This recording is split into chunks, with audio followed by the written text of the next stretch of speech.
Hello, I'm Essraa Nawar. Welcome to the Information Gone Wild podcast brought to you by San Jose State University iSchool.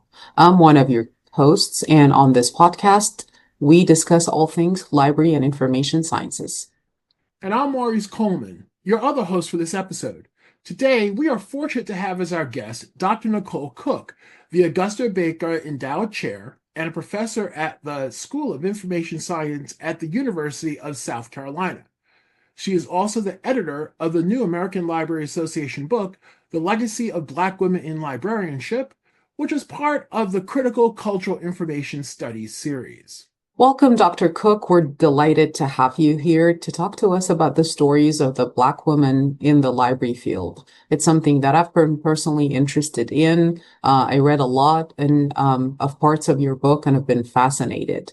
Thank you so much. It's great to be here. Dr. Cooke, can you give us a little background on you, on how you chose the topic of Black women in librarianship for the series? And then I want to throw you one of our softball questions. What brings you happiness?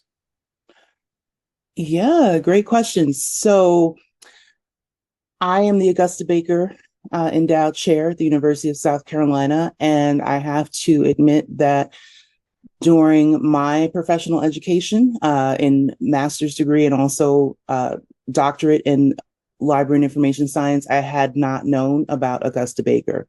So when I assumed the position here in South Carolina in 2019, it was my mission really to do the deepest dive possible that I could on Augusta Baker.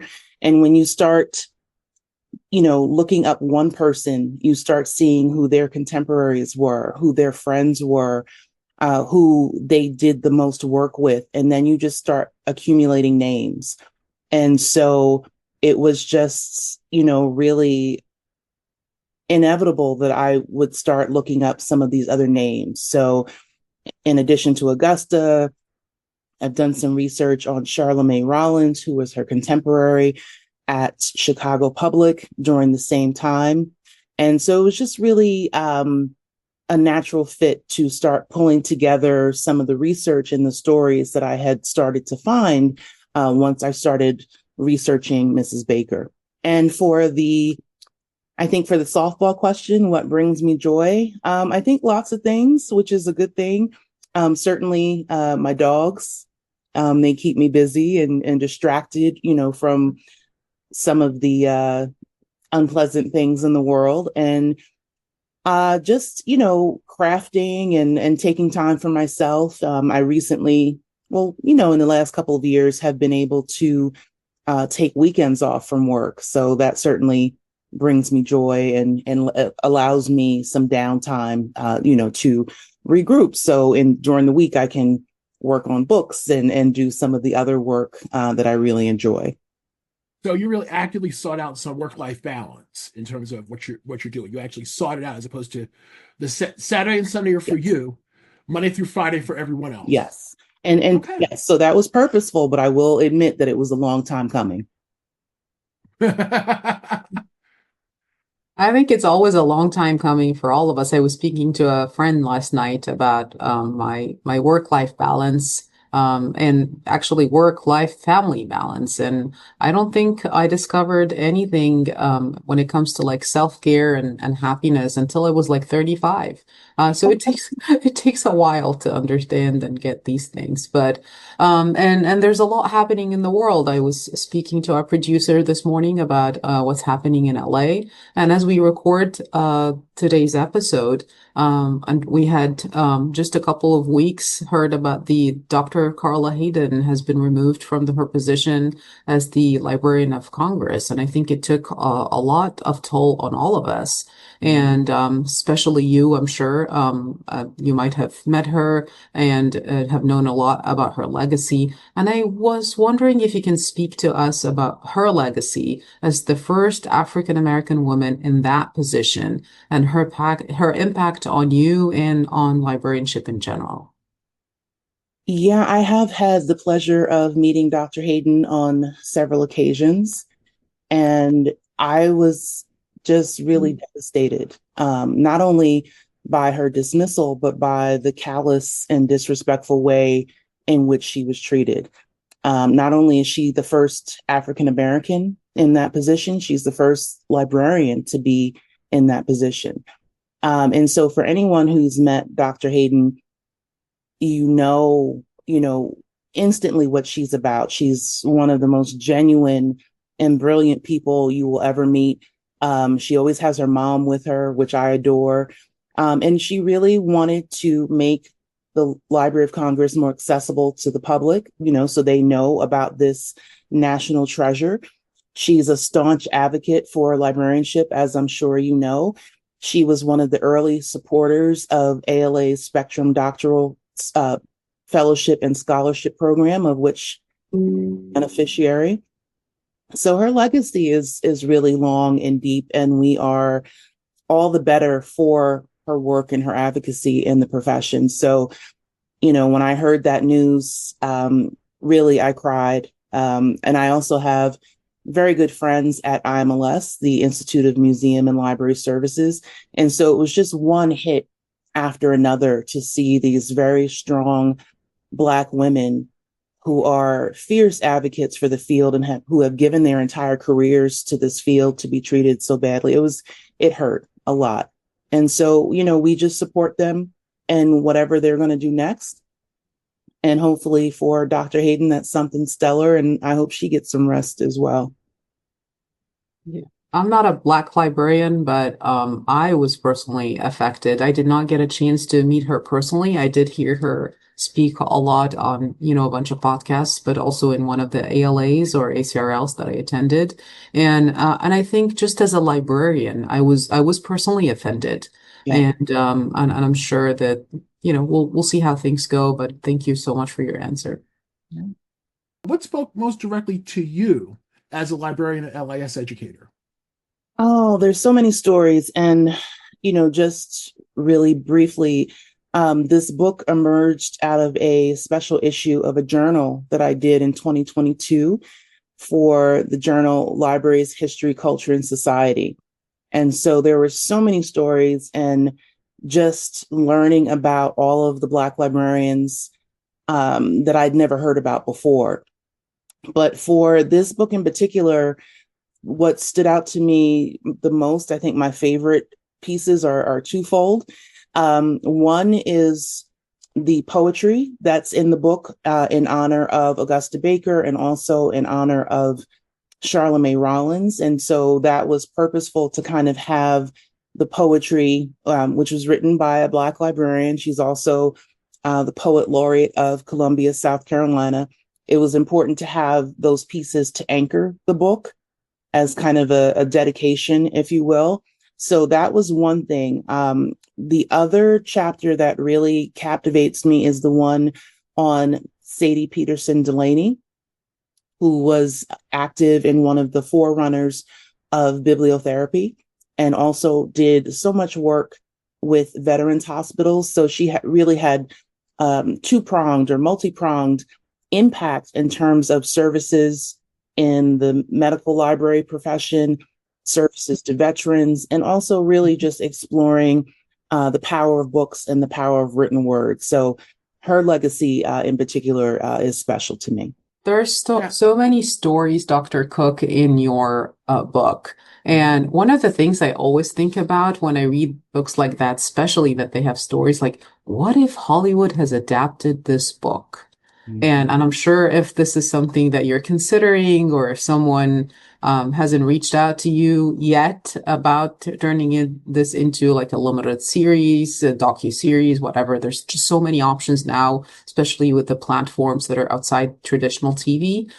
Which story would you think this will be like the pilot episode? Or which story do you think will be like the most exciting for people to actually listen and hear about? That is an amazing question. Thank you. And I do hope someone reaches out that had not yet. So all open over here. It's hard to choose. I think, you mentioned Los Angeles a little earlier, and we had Mamie Clayton from Los Angeles, who was a collector of sorts, also a librarian, but really got into antiquarian dealings and rare books, and which was pretty rare, at that time, especially for a Black woman. I think that that would make uh, something really interesting, especially visually, to see the collections that she had collected and preserved so carefully.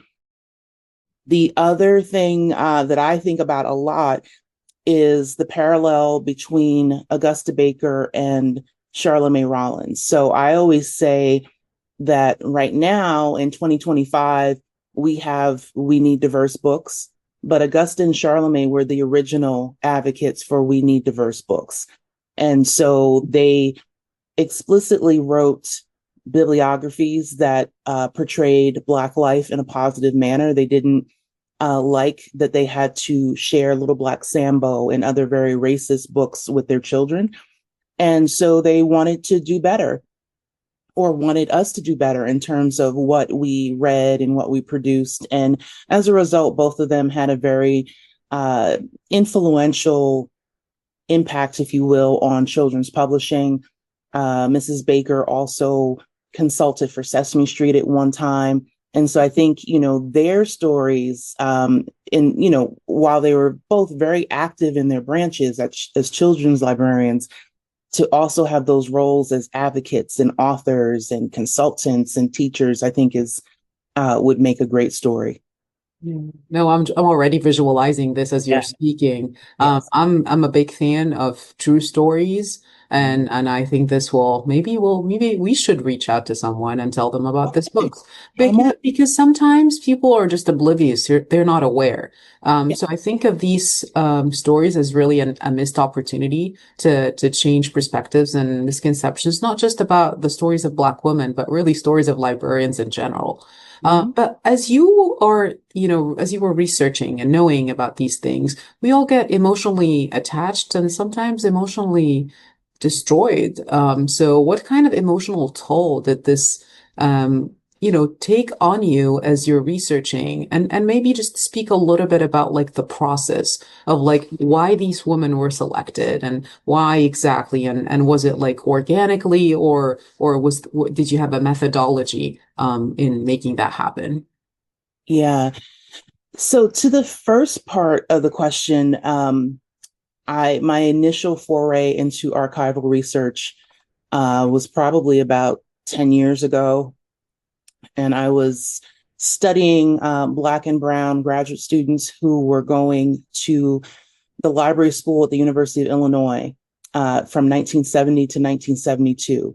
And that was just kind of a fluke, if you will. I happened to see these people in a newsletter. I wanted to learn more.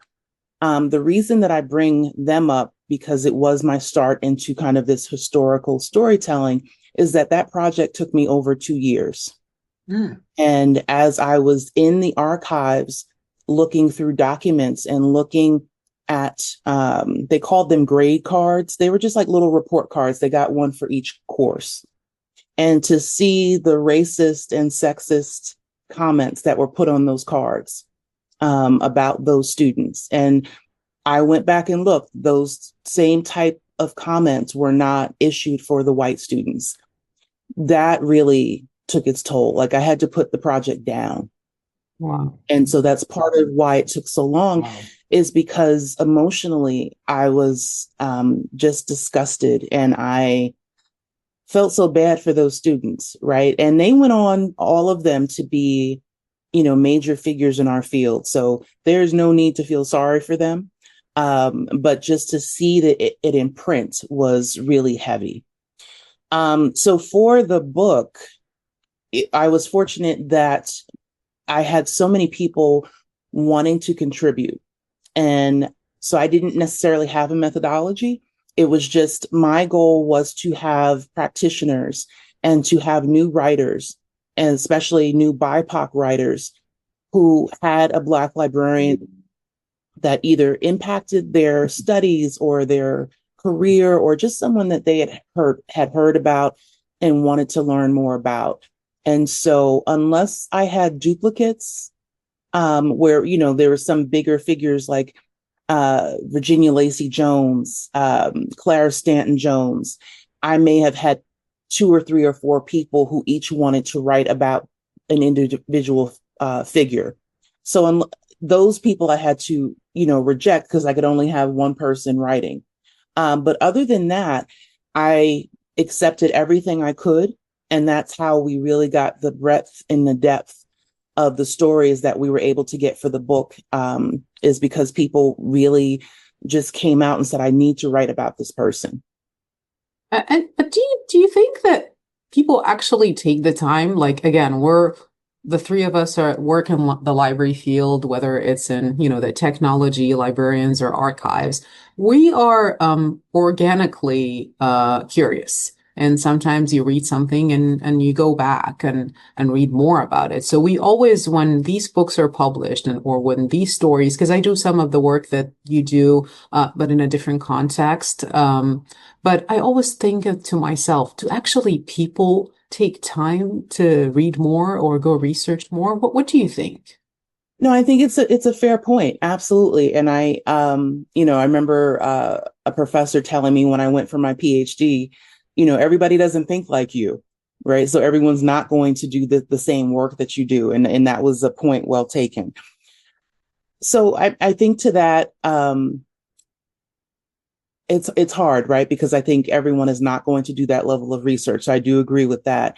But maybe it will inspire them to look up something different, right? So the thing that comes to mind is, there are so many women in this book that had that worked in different library sectors, had different areas of expertise. So some cataloged. There's one one librarian who was interested in poetry and gardening.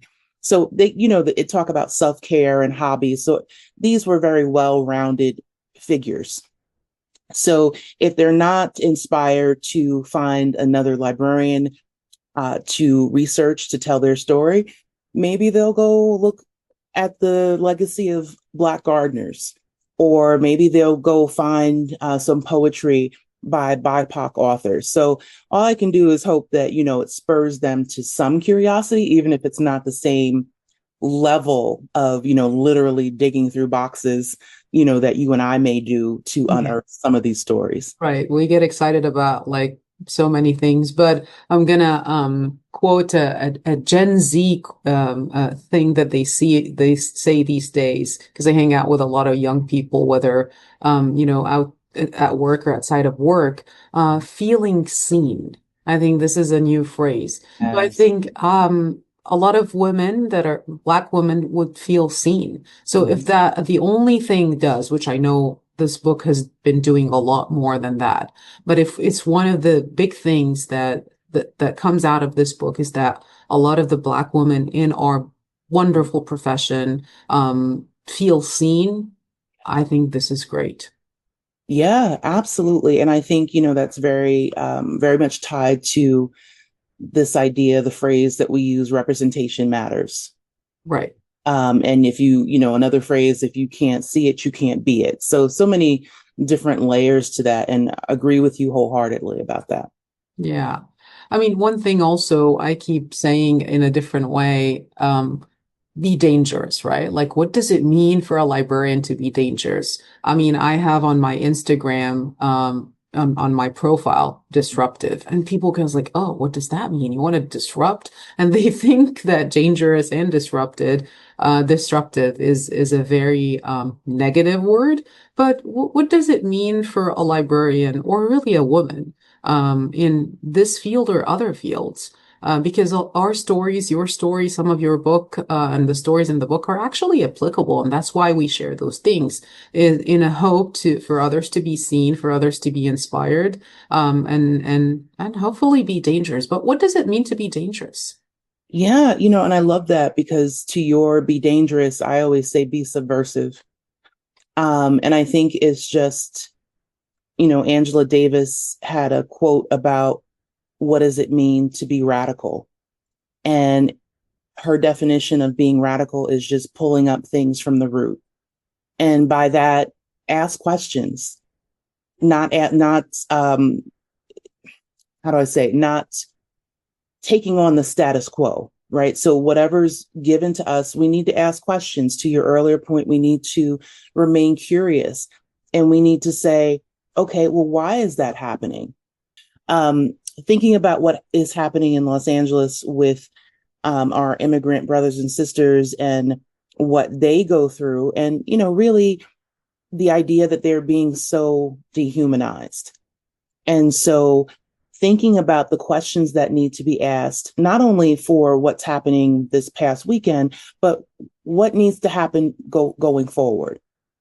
For librarianship in particular, asking the questions about why this profession is still 82 to 85% white women after all of this time and after all of these different fellowships.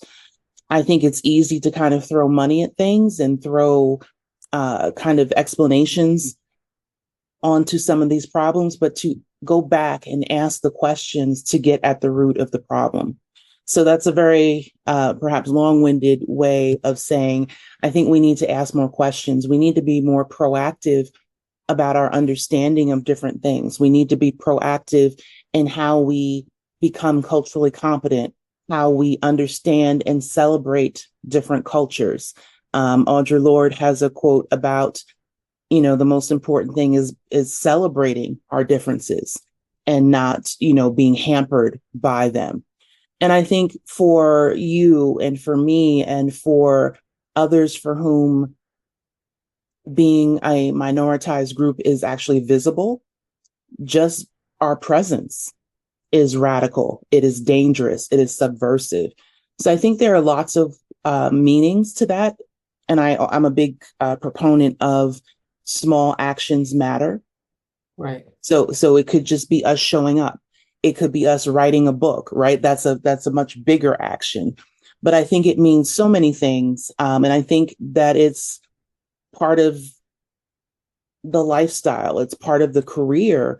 And we know that particularly in this career, it is dangerous. It is subversive. It is radical just for us to be in the space.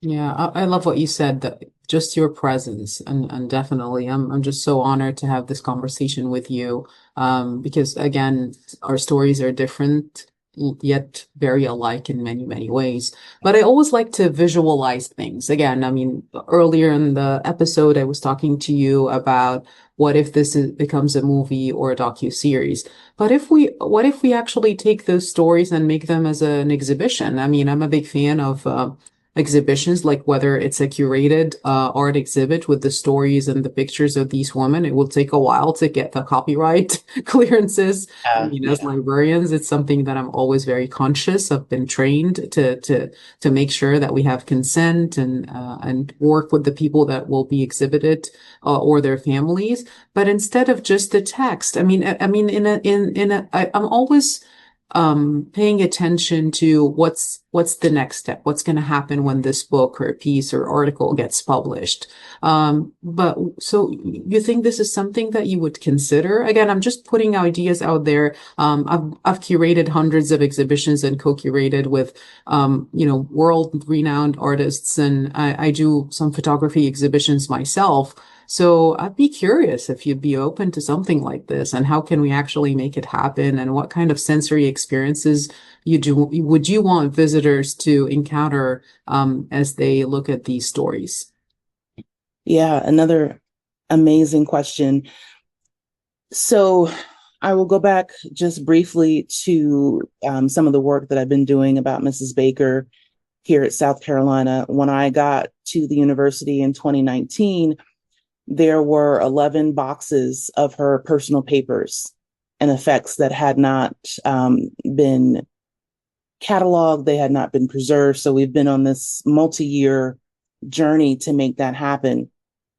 And one of the highlights is all of the pictures that she had in her effects. And maybe a year and a half ago, we have an annual lecture in her honor. And not maybe 2 years ago, we had a pop-up exhibit of some of the things that were in her papers and in those folders. So we had letters, We had different pieces of paper that she would write her notes on. We had her original manuscripts for some of the writing that she did for some of the bibliographies that she published. And we had some of her photographs colorized. And that was amazing just to see her as a younger woman, as a younger librarian doing some of this amazing work. And it also, when I see these pictures, it makes me wonder if she had an idea of what she was really contributing to the field, if she understood or really even had much desire to say, to be this revolutionary that she was, because you see these pictures and she's just doing her job, right? She loved being a children's librarian. But to see those pictures colorized really gave, to me, new life to her story. After that exhibit, we were able to have a digital pop-up exhibit. So we were able to, push that out to the world, because that is part of what we want to do, is to have her story out for anyone who wants to see it. So yeah, I'm really a fan of the exhibits, whether they're digital, whether they're physical. I would love to see some additional children's books written about Mrs. Baker and all of the other figures. We've seen a picture book and a middle grade book on Pura Belpre, who was an Afro-Latina librarian at New York Public at the same time as Mrs. Baker. They were contemporaries. And just to see the interpretation of the illustrators is really a beautiful thing as well. So I'm all for, the visual exploration.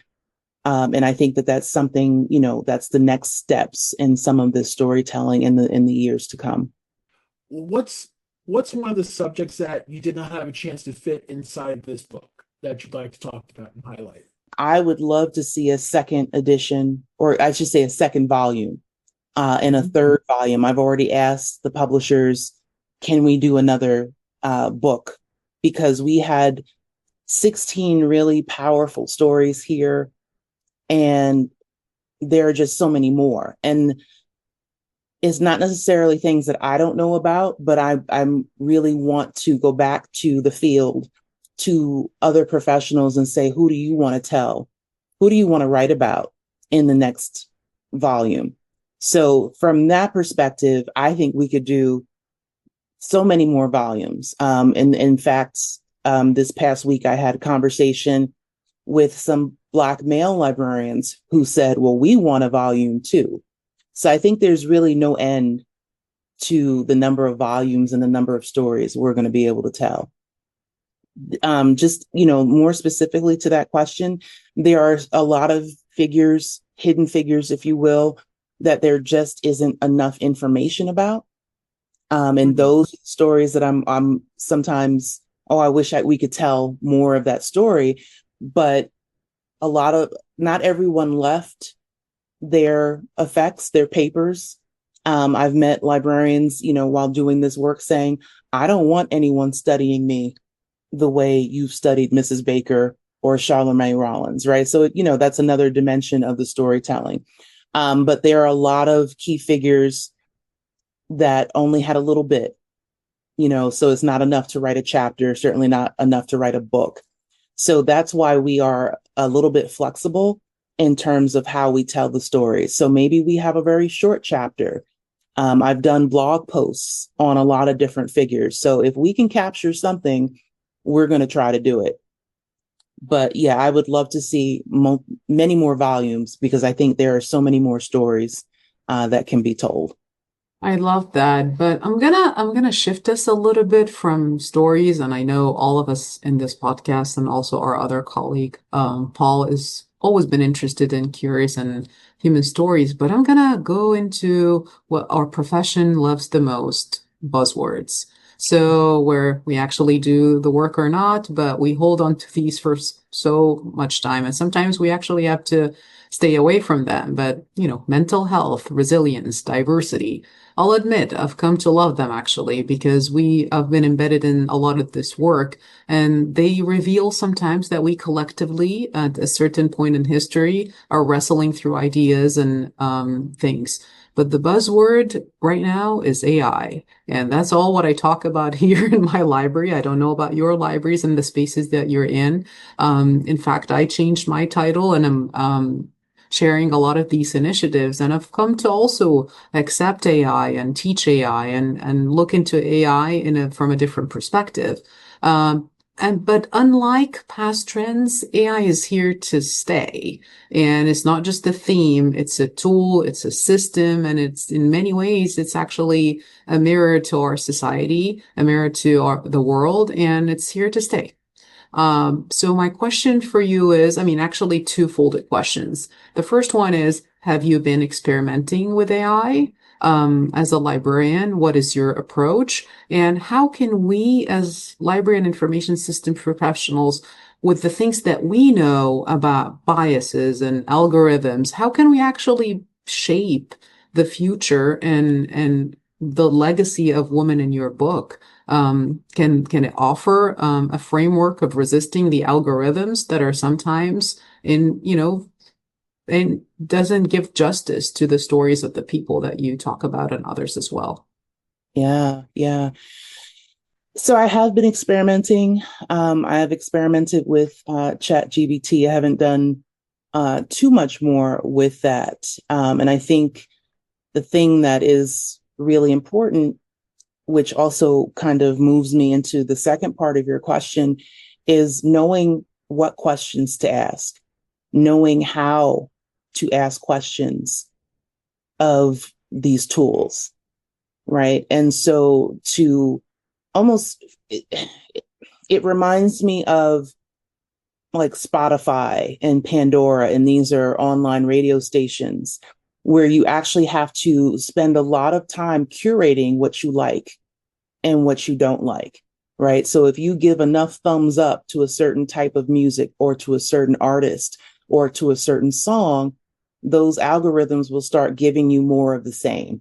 And I think it's similar with these tools in terms of how we ask the questions. So we have to really refine the questions we're asking. We have to be very specific, and ostensibly over time, those systems will work with us in a more personalized fashion, right?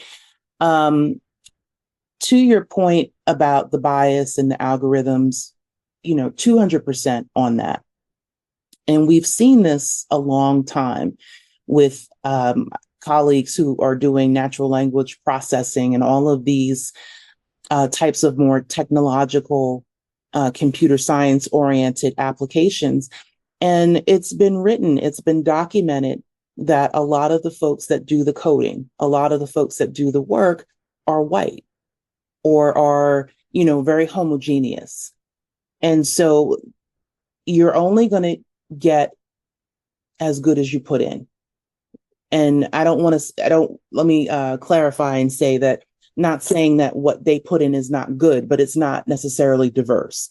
It does not represent your experience. It may not represent my experience. It may not represent Maurice's experience, right? So when we go to use those tools, we are the ones who are at an automatic disadvantage because these are literally not systems that were built for us.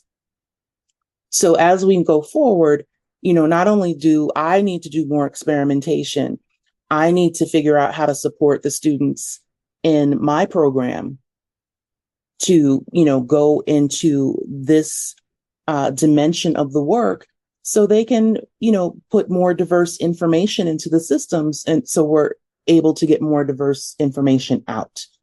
And so, that's all part and parcel of the conversations we have about recruitment and retention and all of these things, because if we don't retain these great BIPOC folks coming into the programs, then we're not going to be able to get them into these jobs, right? So it's all one big circle, right? And it's a little bit of a catch-22. But I do think that we have to work just as hard to diversify that part of the workforce as we do to diversify the workforce that works one-on-one with our diverse community members. Like I love everything you said, and I relate to every word.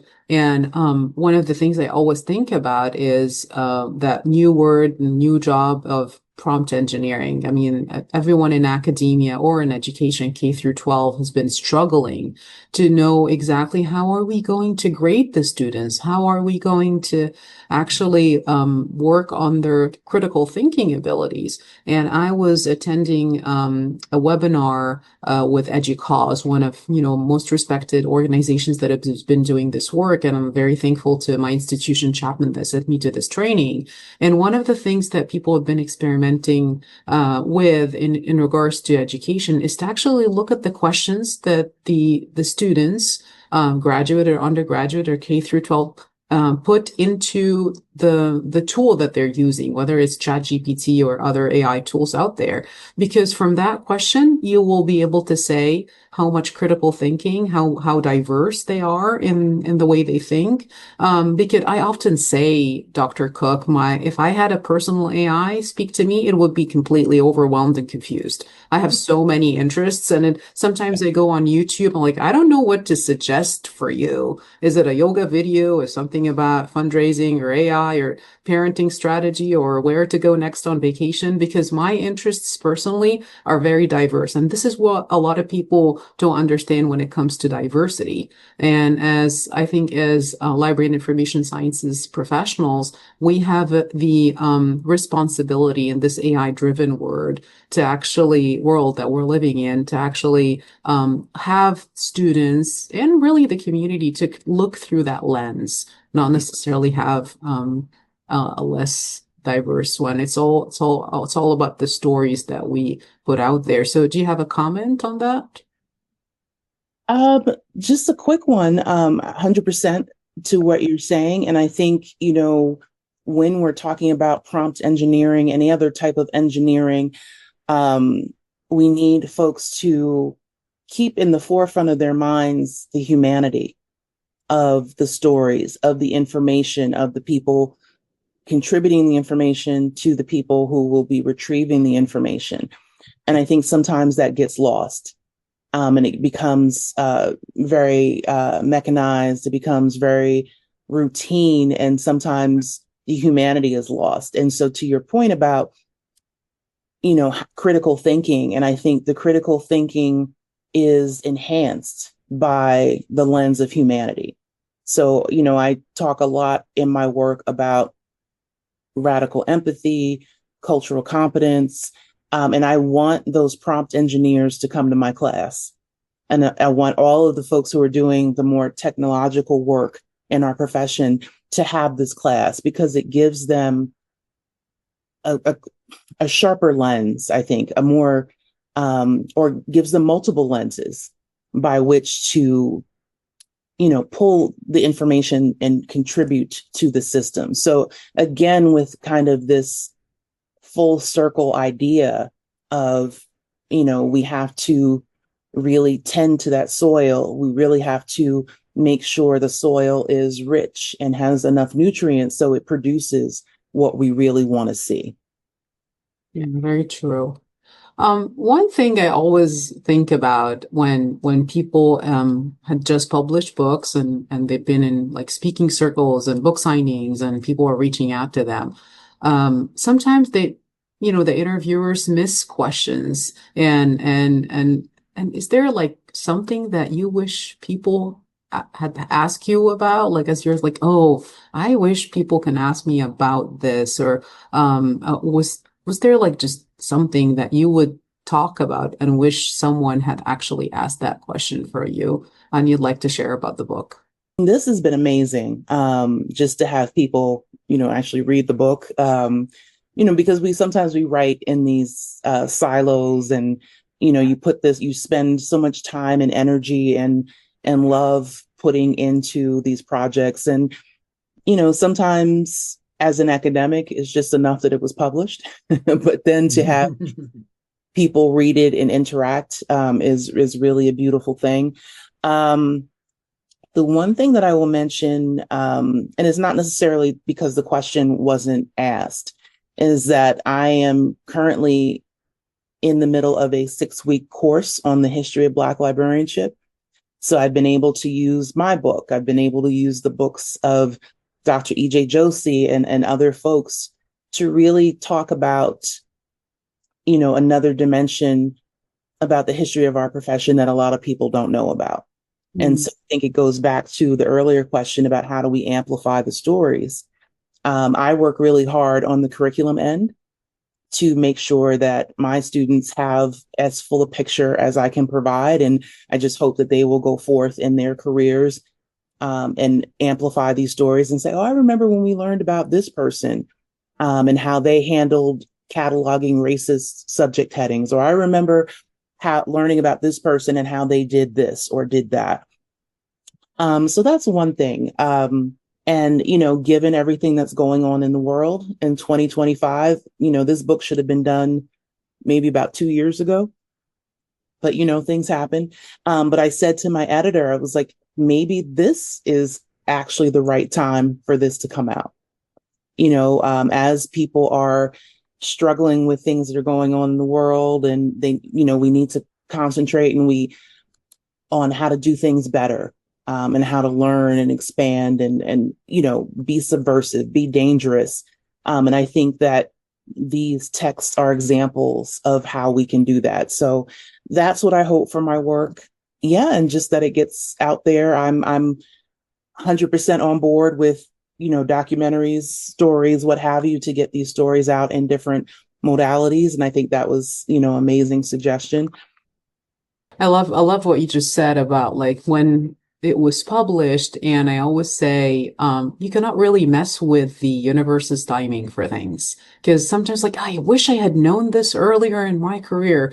Well, and I reflect back on what I say and say like if I had known this 10 years ago, I wouldn't have had the wisdom, or maybe the community wasn't ready Absolutely. for a book like this. So I always kind of like trust the timing, whether it's a divine timing or the universe's timing or just spiritual timing. It comes at the right time. But people that come into the library profession, wherever you are, public, academic, medical, I mean, our profession is very wide and diverse and the things that we all do. But being a librarian, and it's something that I say first, I'm very proud of, is very romantic. I mean, we tend to kind of romanticize, the profession, and we think that we're going to be taking pictures next to stacks of books and drinking coffee all day and all these cute pictures of librarians, which some of them are true, but we actually do a lot more work than that. And you and I and Maurice and Paul get this. And for all the students that are listening to us, it is a beautiful profession, and there is some of that too.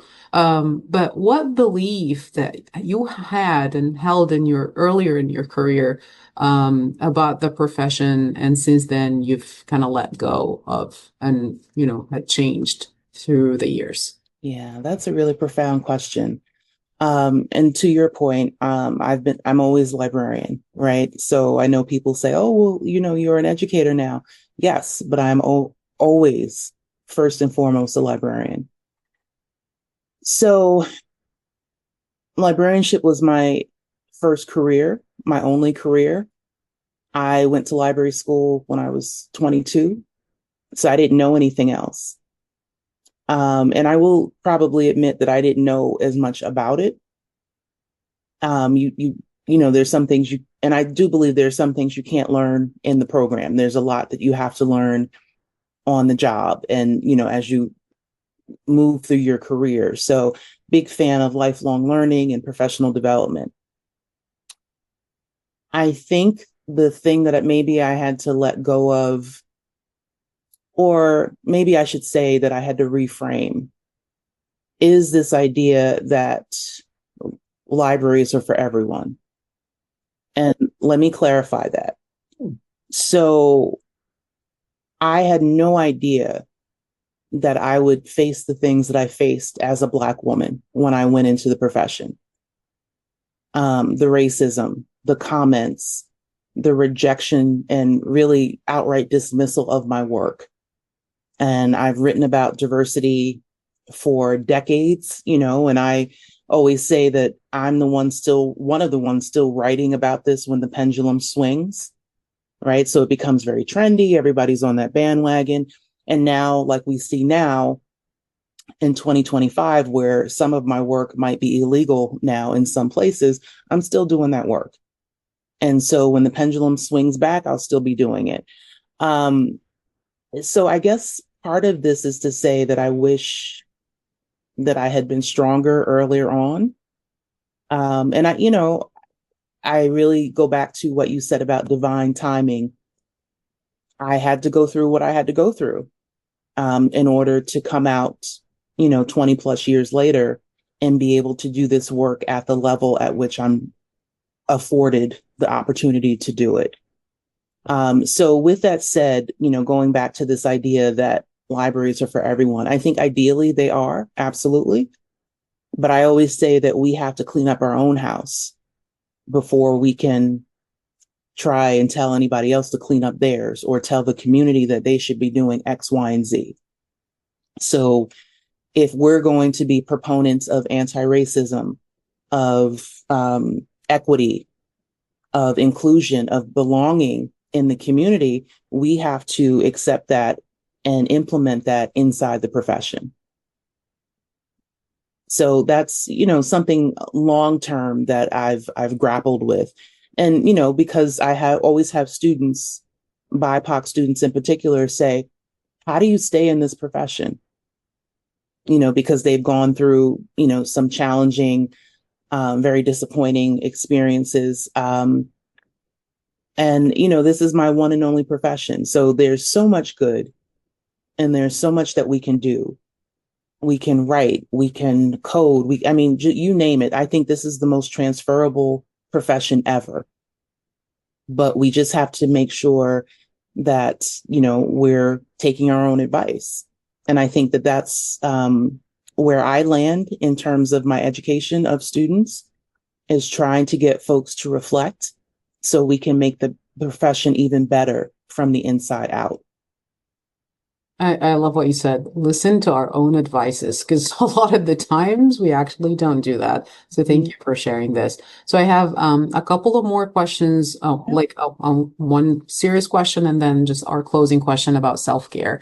But I follow you on Instagram, and I just learned that you were just announced as the Gene Coleman lecturer for 2025 ALA annual conference. I believe it's going to be in Philadelphia. And I know your lecture is going to be on June 30th.